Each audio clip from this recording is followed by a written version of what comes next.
नर्मदे हर। सभी भक्तों को ये लड्डू गोपाल चैनल में बहुत बहुत स्वागत है। मैं अब गुरु जी का चरण वंदन करके, मेरे माता पिता को चरण वंदन करके इस वीडियो की शुरुआत करती हूँ। और वीडियो को आगे बढ़ाने से पहले श्री कबीर जी को चरण वंदन करके इस वीडियो की शुरुआत करती हूँ। इस वीडियो में आप लोग को एक वीडियो फुटेज देखने को मिलेगा, जहाँ पर आप सभी लोग महाराज जी का कुछ प्रवचन सुन पाओगे। कबीर चबूतरा जो स्थान है ना अमरकंटक में, उस स्थान के महत्व के बारे में महाराज जी कृपा करके हम सभी को कुछ बोला, तो वो वीडियो फुटेज आपको देखने का मिलेगा। मगर वो प्रवचन सुनने से पहले आप सभी को मेरा तरफ से विनम्र निवेदन है कि कृपया आप सभी लोग अपने जो हेडफोन है उसको इस्तेमाल करें। तो ये जो स्थान है कबीर चबूतरा, ये अमरकंटक में ही है।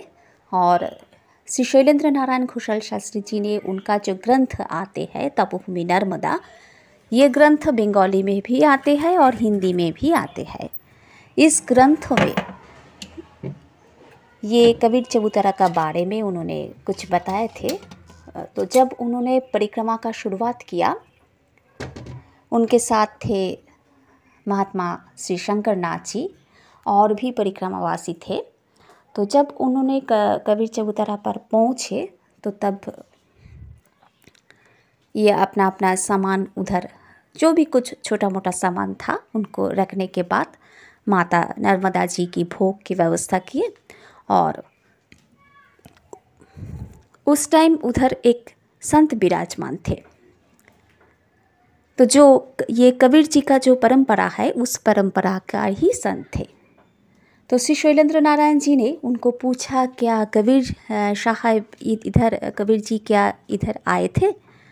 तो वो जो संत उधर विराजमान थे उन्होंने बोला कि जी हाँ, कबीर जी इधर आए थे, इधर ही उन्होंने अपना चोला छोड़ दिया।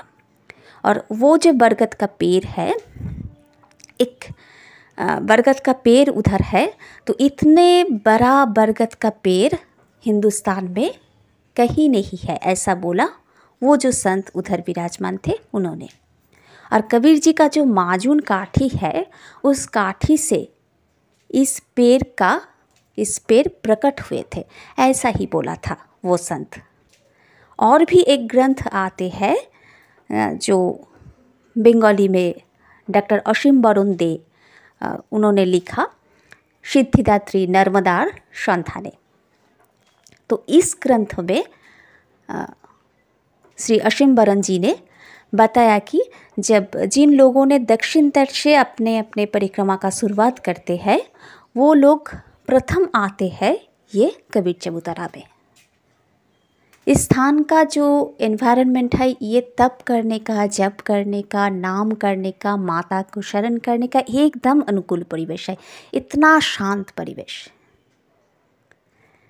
तो ये बरगद का पेड़ के बारे में भी डॉक्टर असीम बरन जी ने बताया है। और इधर ये पेड़ के बीच में एक पत्थर का पीठ है। ऐसे मान्यता है कि श्री कबीर जी वहाँ पर बैठते थे। उधर जो भजन कुटीर है उसमें कबीर जी अपने भजन करते थे। इधर उनका आत्म साक्षात्कार हुआ, ऐसे मान्यता है। और वो जो चरण पादुका है ना, श्री कबीर जी का जो श्री चरण का पादुका है, तो ये पादुका उस कुटीर में है, अभी भी है। और उनका जो एक कमंडुल है, बड़ा कमंडुल, तो वो भी उधर है, अभी भी है। तो उस कमंडुल का बारे में, उस श्री चरण पादुका के बारे में डॉक्टर असीम बरन जी ने बोला, तो उन्होंने ऐसा देखा उधर जाकर। तो उधर एक कुंड भी है जिसको कबीर कुंड बोला जाता है। तो डॉक्टर असीम बरन जी ने बताया कि इस कुंड में नर्मदा जी के जल के साथ 6 से 9 बजे, ऐसे सुबह 6 से 9 बजे के बीच में दूध की धारा बहती है। तो 6 से 9 बजे के बीच में कोई भी टाइम पर ये ऐसे होते हैं। तो जब उन्होंने प्रथम दिन गए तो तब जाकर तो ऐसा नहीं देखा, दूध की धारा को दिखाई नहीं दिया उनको।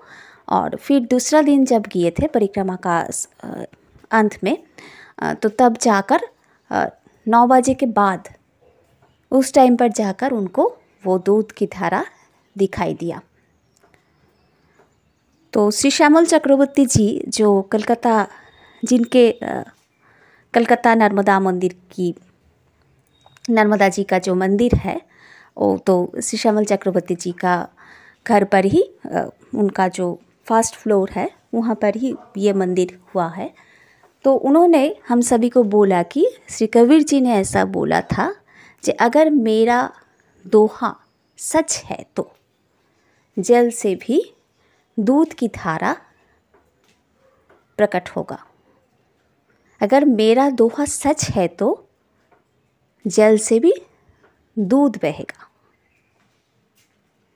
तो उनकी ही श्री कबीर जी की ही तप की प्रभाव से आज भी उस कुंड में दूध की धारा बहती है। तो श्री कबीर जी को कोटि कोटि वंदन, उनको चरण का वंदन करके मैं अपनी बात की विश्राम देती हूँ और आप लोग कृपया सुन लीजिए। उधर जो महाराज जी विराजमान थे उस टाइम, तो महाराज जी क्या बोलते हैं आप कृपया सुन लीजिए। नर्मदे हर प्रणाम प्रणाम महाराज जी, प्रणाम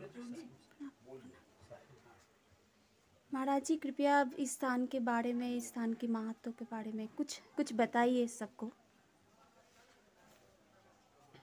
इस स्थान का बहुत बड़ा महत्व है। हमारे परम पुरुष परमात्मा सदगुरु कबीर साहब बांधवगढ़ से यहाँ पर आकर के 1569 में यहाँ पर रुके थे जी। उनके साथ में आदरणीय श्री गुरु नानक जी साहब उनके साथ में विराजमान थे।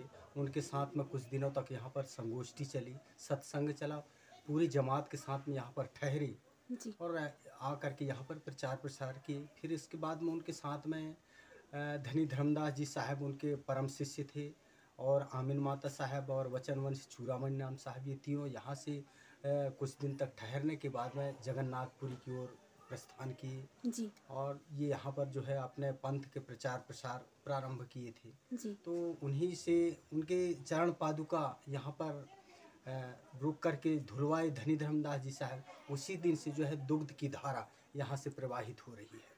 अभी भी मतलब प्रमाणित है। अभी आप देखिए, दर्शन करिए वहाँ का, ये सदगुरु कबीर साहब की असीम कृपा है और प्रमाण है।